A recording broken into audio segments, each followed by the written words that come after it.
tirada xuruufaha ee uu ka kooban yahay magacaagu waxa ay tilmaam ka bixin kartaa shakhsiyan adigu qofka aad tahay. khubarada cilmi nafsigu waxa ay mar kasta isku hawlaan in ay wax ka ogaadaan dabeecadaha shakhsiga ah ee qofka iyo dhaqamada u gaarka ah.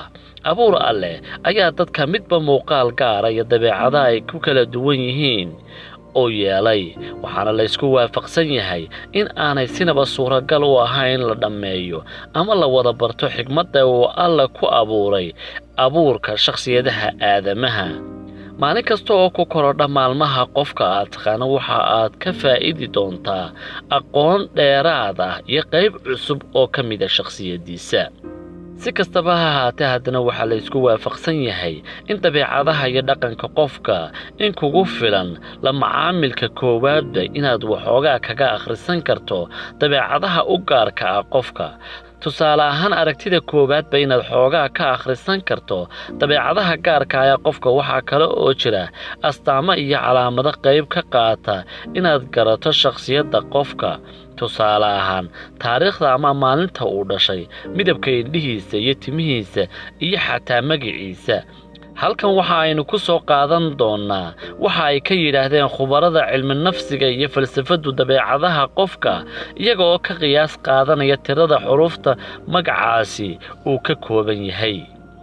magaca ka kooban 3 xaraf waa shakhsiyad jacayl badan, maskax iyo garaad lagu janto, waa hinaasi laakiin dhaqankiisa iyo dalla macaamilkiisuba aad u sarreeyo, waana qof muuq qurxoon, indhaha dadkana soo jiita.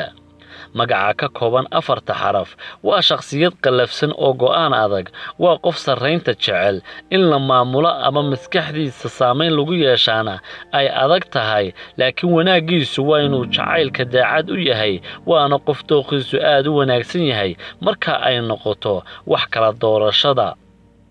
magaca ka kooban 5 xaraf waa shakhsiyad kartiya awood badan laakiin naxariistu ay aad ugu badan tahay. magaca ka kooban 6 xaraf waa qof madax adag, canaadnimo ku caana laakiin bulsho dhexgal leh, jacaylka dadkana ka samaysta. magaca ka kooban 7 xaraf waa shakhsiyad awood badan, saamaynta dadkana ku dheeraysa, qofnimo isku dhammaystiran leh oo aad u indha adag. magaca ka kooban 8 xaraf ama 9 xaraf waa shakhsiyad in la fahmo ay adag tahay oo qarsoon, waa qof sir badan oo aan jeclayn in qorshayaashiisa oo dhan la ogaado, oo ay adag tahay in la daalaco shucuurtiisa iyo waxa uu maagan yahay. daawadayaal intaasi waxa inoogu eeg qorbadan aynu ku sharaxaynay tirada xuruufta uu ka kooban yahay magacaagu oo tilmaan ka bixinaya qayb ka mid ah shakhsiyadaada. waxaa turjumay Kamaal Axmed Cali, waxaana la socodsiinaya anigoo taajira waa bahda Geeska Afrika oo idin leh nabadgelyo.